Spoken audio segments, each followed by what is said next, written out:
بشنو از نی چون حکایت می کند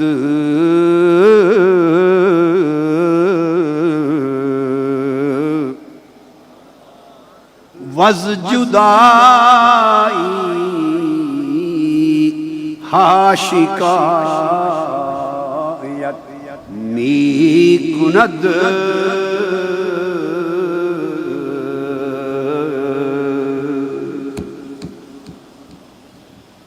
مولانا روم فرماتے ہیں اے طالب بانسری سے سن کیا کہانی بیان کرتی ہے اور کن کن جدائیوں کی کیا شکایت کرتی ہے۔ ہائے ہائے، یہ نہیں کہا کہ جدائی کی شکایت بیان کرتی ہے، نہیں، وز جدائی ہا، کتنی جدائیوں کی شکایت بیان کرتی ہے۔ اس بانسری سے سن کہتی کیا ہے، اس کو کتنی جدائیاں لاحق ہو گئی ہیں جن کی شکایت کرتی ہے، جن کا رونا روتی ہے، اور جن جدائیوں پر آہ و زاری اور چیخ و پکار کرتی ہے۔ یہ جدائیاں بشنو از نے، بانسری سے سن، نے سے مراد اس شعر میں روح انسانی ہے۔ مولانا روم روح انسانی کو نے کہہ کے یاد کر رہے ہیں۔ اس بانسری سے سن یعنی اے بندے اپنی روح سے سن، روتی ہے، کوئی حکایت بیان کرتی ہے، کوئی کہانی سناتی ہے۔ ہائے ہائے ہائے، اس روح کا رونا سن، کوئی کہانی سناتی ہے، اور کتنی جدائیاں ہو گئی ہیں، کس کس شے سے جدا ہوئی ہے، اس کا شکوہ دکھڑا سناتی ہے۔ وہ روح ہے۔ روح ایک وقت میں عالم ارواح میں، عالم ملکوت میں رہتی تھی، عالم ملکوت میں رہتی تھی۔ عالم ملکوت، اسے عالم ارواح بھی کہتے ہیں، آسمانی دنیا سے ورا کا، اوپر کا عالم۔ اس کو عالم امر بھی کہتے ہیں، اسے عالم غیب بھی کہتے ہیں۔ یہ سارے نام ایک ہی عالم کے ہیں، عالم ارواح، عالم ملکوت، عالم امر، عالم غیب۔ روح جب وہاں تھی تو اس کے کئی تعلقات تھے، اسے کئی قربتیں حاصل تھیں۔ پھر رب کریم نے جب فیصلہ کیا کہ روح انسانی بدن میں ڈالی جائے گی، تو جب وہاں تھی تو اللہ رب العزت کی قربت اور اس کی محبت اور اس کی معرفت میں مشغول تھی، مستغرق تھی، معرفت الہیہ کے انوار میں مشغول و مستغرق تھی۔ اور پھر اسی عالم ملکوت کو سمجھا دوں، وہاں سے جب جدا کر کے بدن انسانی میں ڈال دیا گیا تو وز جدائی ہا، اس کی کئی جدائیاں ہوئیں۔ وہ جدائیاں کیا ہیں؟ ایک تو عالم ملکوت سے جدا ہو گئی، عالم ارواح سے جدا ہو گئی، پھر عالم ارواح کے ساتھ جہاں عالم ملکوت ختم ہوتا ہے اس کے ساتھ ایک اور عالم جڑا ہوا ہے اوپر، اس کو عالم جبروت کہتے ہیں۔ وہ عالم جبروت ملکوت کے پڑوس میں ہے اوپر۔ اس عالم جبروت میں اسماء الہیہ کی تجلیات تھی، اس عالم جبروت میں صفات الہیہ کی تجلیات تھی، اس کو عالم جمع بھی کہتے ہیں۔ اور اسمائی، صفاتی، انوار و تجلیات سے وہ عالم روشن رہتا تھا۔ عالم ملکوت میں رہتے ہوئے اسے عالم جبروت کا پڑوس میسر تھا، نیبرہڈ میسر تھی، وہاں جہاں اسماء الہیہ کے انوار اترتے تھے،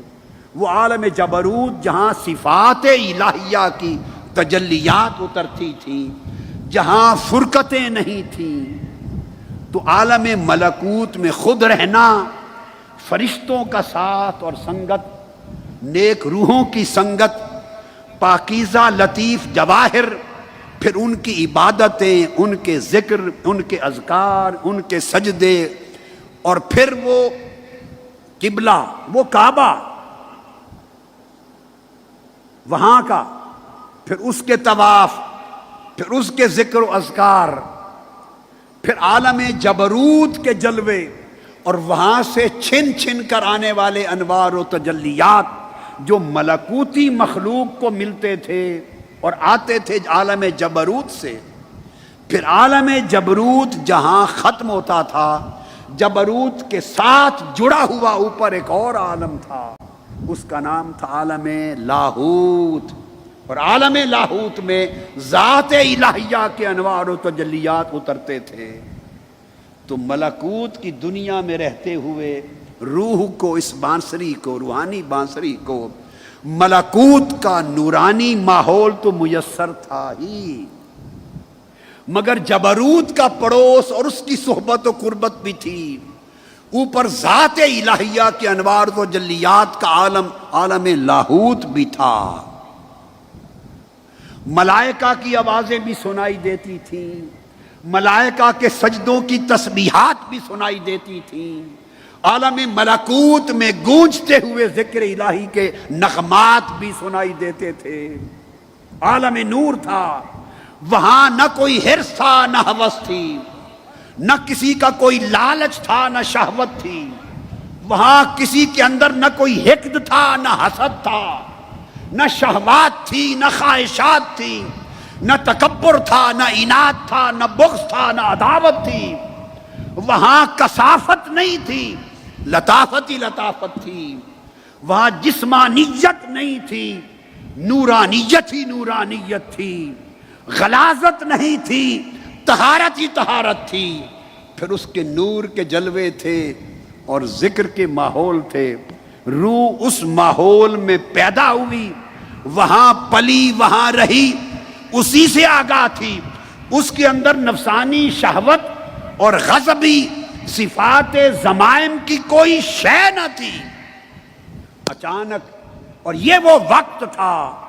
جس کی بابت قرآن مجید میں اللہ رب العزت نے فرمایا تھا، لَقَدْ خَلَقْنَا الْإِنسَانَ فِي أَحْسَنِ تَقْوِيمٍ، انسان کو احسن تقویم میں پیدا کیا۔ اور پھر جب فیصلہ ہوا اب اس روح کو بدن انسانی کے ساتھ جوڑ دیا جائے اور اس روح پر انسانی حیات کا، زندگی کا مدار قائم کر دیا جائے، تو جب اسے انسانی جسم کے ساتھ جوڑنا مقصود تھا تو عالم ملکوت سے اتار کر اسے عالم ناسوت میں بھیج دیا۔ عالم ناسوت جس میں ہم بیٹھے ہیں، اس کو عالم اجسام بھی کہتے ہیں، اسے عالم ناسوت بھی کہتے ہیں، اسے عالم شہادت بھی کہتے ہیں، اسی کو عالم خلق بھی کہتے ہیں۔ جب وہ ان کثافتوں کی دنیا میں آ گئی اور ان قربتوں کی دنیا سے دور ہو گئی،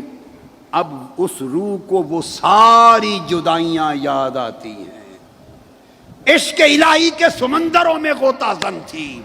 قربت الہیہ کے سمندروں میں روحیں غوطہ زن تھی، اس کے انوار و تجلیات کے ساتھ علاقہ تھا، طہارت کے ساتھ علاقہ تھا، عبادت کے ساتھ تعلق تھا۔ اس کی ندا آتی تھی، میرے بندو، ملائکہ جواب دیتے تھے ربی، ہر فرشتہ بولتا تھا ربی، صبح و شام یہی تانتا بندھا رہتا تھا، یہی تعلق جڑا رہتا تھا، یہی ربط نور تھا، نہ جسم تھا، نہ جسمانیت تھی، نہ کوئی کثافت تھی، نہ کوئی گناہ تھا۔ جب وہ روح اس ماحول کو چھوڑ کے اس بدن میں آئی تو بدن میں آ کے جب ادھر ادھر دیکھا، کہیں حرص کی بات ہو رہی ہے، کہیں لالچ کی بات ہو رہی ہے، کہیں تکبر کی بات ہو رہی ہے، کہیں رعونت کی بات ہو رہی ہے، کہیں شہوت کی بات ہو رہی ہے، کہیں حقد و حسد دیکھ رہی ہے روح، کہیں دنیا کے مناصب کی طرف دیکھ رہی ہے، کہیں دھوکہ بازی دیکھ رہی ہے، کہیں دجل و فریب دیکھ رہی ہے، روح جب تن میں آ کر ادھر ادھر دیکھتی ہے تو اسے اپنے دیس کا کچھ بھی نظر نہیں آتا، اپنے دیس کا کچھ بھی نظر نہیں آتا۔ وہ دائیں بائیں دیکھتی اور تڑپتی ہے، روح تڑپتی اور روتی ہے، اور رو کر وہ کیا کہتی ہے؟ بقول اکبر الہ آبادی، اکبر الہ آبادی نے کہا تھا کچھ نہ پوچھ اے ہم نشین، ہائے ہائے، کچھ نہ پوچھ اے ہم نشین، میرا نشے من تھا کہاں، کچھ نہ پوچھ اے ہم نشین، میرا نشے من تھا کہاں، اب تو یہ کہنا بھی مشکل ہے وہ گلشن تھا کہاں، اب تو یہ کہنا بھی مشکل ہے کہ وہ گلشن تھا کہاں، اب تو اسے یہ بھی یاد نہیں وہ دیس کی گلیاں کیسی تھیں۔ وہ بہت سی جدائیوں کو روح دیکھ کر تڑپتی ہے، اس کے تڑپنے کو آغاز کرتے ہیں مولانا روم کہ اس روح کی سن